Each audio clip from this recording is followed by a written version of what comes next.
মুর্শিদাবাদে পৌঁছেছেন মুখ্যমন্ত্রী মমতা বন্দ্যোপাধ্যায়। মঙ্গলবার সুতিতে প্রশাসনিক সভা করবেন মুখ্যমন্ত্রী। দেখা করবেন নদী ভাঙনে গৃহহারা মানুষদের সঙ্গে। সম্প্রতি ওয়াকফ সংশোধনী আইনের প্রতিবাদে অশান্ত হয়েছিল মুর্শিদাবাদ। সেই ঘটনায় ক্ষতিগ্রস্ত পরিবারের সাথেও দেখা করবেন তিনি। প্রসঙ্গত, নাম না করে বিরোধীদের একহাত নিলেন মমতা বন্দ্যোপাধ্যায়।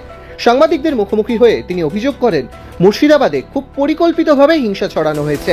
আর এই জেলায় আমি দেখছি বহিরাগত কিছু লোক এসে ধর্মের নামে বিধর্ম কথাবার্তা বলে, আমি কোনো কমিউনিটিকে এর জন্য দোষ দেব না, কয়েকজন ধর্মীয় নেতা সেজেছেন যারা যখনই পালে বাঘ পড়ে, পালে বাঘ না পড়লেও তারা বাঘ বাঘ করে চিৎকার করে রাজনৈতিক ফয়দা নেয় এবং তারাই কিন্তু দাঙ্গা ঘটিয়ে সবচেয়ে আগে পালিয়ে যায়।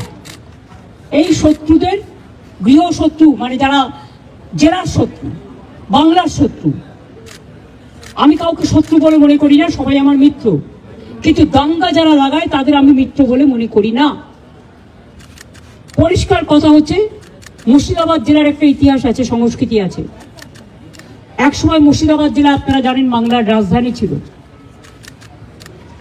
মুর্শিদাবাদ জেলাকে কেন্দ্র করে এবং যে দুটো পার্টে মাত্র দুটো ওয়ার্ডে গন্ডগোল হয়েছে, সেটাও কারা করিয়েছেন, প্ল্যান করে, কি করে করিয়েছেন, কিভাবে করিয়েছেন, আমি এই কটা দিন ধরে অনেক কষ্ট করেছি, রেকর্ডও করেছি। মুর্শিদাবাদে পৌঁছেই জেলার বিধায়ক ও সাংসদদের নিয়ে বৈঠক করেন মুখ্যমন্ত্রী মমতা বন্দ্যোপাধ্যায়। সূত্রের খবর, জেলার সামগ্রিক পরিস্থিতি নিয়ে আলোচনা করেন তিনি। পাশাপাশি ভবিষ্যতে জেলায় যাতে এমন অপ্রীতিকর ঘটনা না ঘটে, তাও প্রশাসনের কর্তাদের নজর রাখতে নির্দেশ দেন তিনি। প্রসঙ্গত, জেলার নেতাদেরও এ নিয়ে সতর্ক থাকার বার্তা দিয়েছেন মুখ্যমন্ত্রী। বছর ঘুরতেই বিধানসভা নির্বাচন, তার আগে মুর্শিদাবাদের নানা ঘটনা দলকে অস্বস্তিতে ফেলেছে। আগামীকাল সুতিতে প্রশাসনিক সভা থেকে কি বার্তা দেবেন মমতা বন্দ্যোপাধ্যায়, তার দিকেই তাকিয়ে রাজ্য।